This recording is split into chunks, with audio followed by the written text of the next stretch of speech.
Cozy Couch Potatoes. Hello and welcome, my Cozy Couch Potatoes. This is Spice Rack Studios, the Cozy Couch, and we are continuing Say Cheese and Die, Chapter 24. Let's dive in.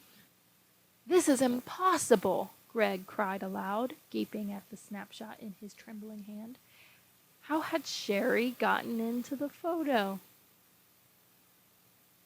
It had been taken a few minutes before in front of the bleachers on the playground, but there was Sherry standing close beside Greg. His hand trembling, his mouth hanging open in disbelief, Greg goggled at the photo. It was very clear, very sharp. There they were on the playground. He could see the baseball diamond in the background. And there they were, Greg and Sherry. Sherry standing so clear, so sharp, right next to him. And they were both staring straight ahead, their eyes wide, their mouths open, their expressions frozen in horror as a large shadow covered both. Well, I think that means that Sherry's gonna come back eventually. Sherry, Greg cried, lowering the snapshot and darting his eyes over the front yard.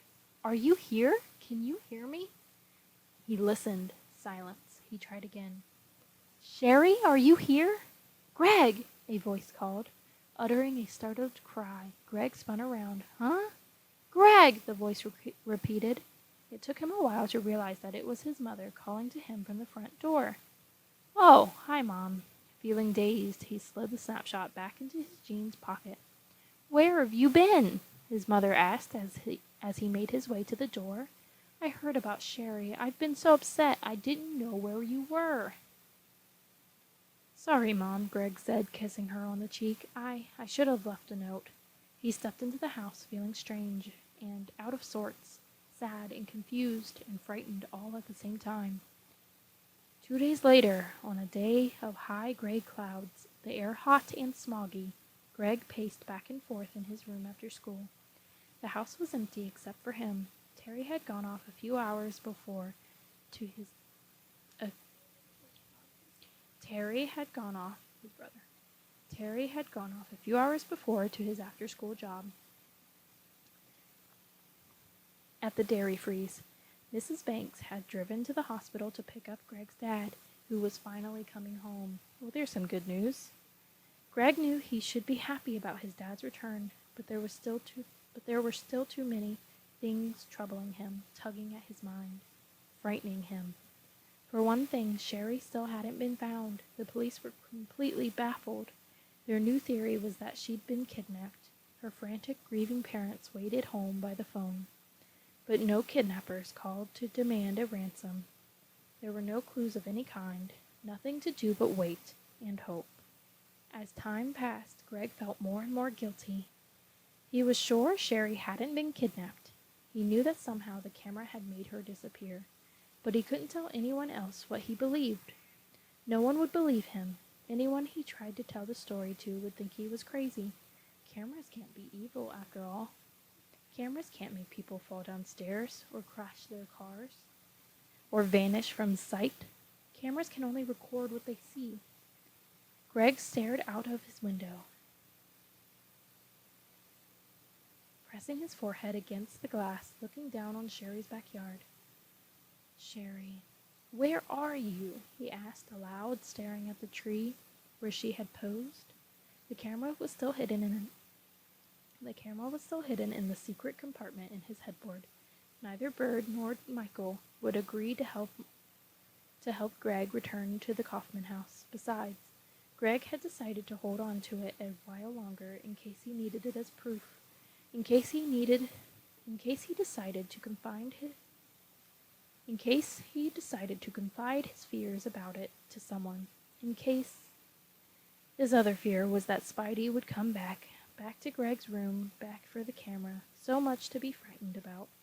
He pushed himself away from the window. He had spent so much time in the past couple of days staring down at Sherry's empty backyard, thinking. With a sigh, he reached into the headboard and pulled out 2 of the snapshots he had hidden in there along with the camera. The 2 snapshots were the ones taken the past Saturday at Sherry's birthday party, holding one in each hand. Greg stared at them, hoping he could see something new, something he hadn't noticed before. But the photos hadn't changed. They still showed her tree, her backyard, green in the sunlight, and no Sherry. No no one where Sherry had been standing. As if the lens had penetrated right through her. Staring at the photos, Greg let out a cry of anguish. If only he had never gone into the Kaufman house. If only he had never stolen the camera.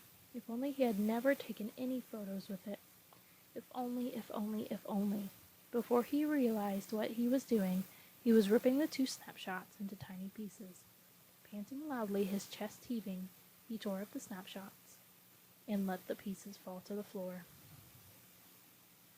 When he had ripped them both into tiny shards of paper, he flung himself face down on his bed and closed his eyes, waiting for his heart to stop pounding, waiting for the heavy feeling of guilt and horror to lift. 2 hours later, the phone by his bed rang. It was Sherry.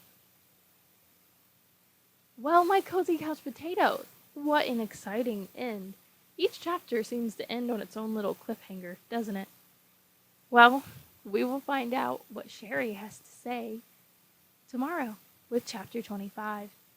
I hope to see you there. Don't forget to like, share, and subscribe. Have a good one. Bye.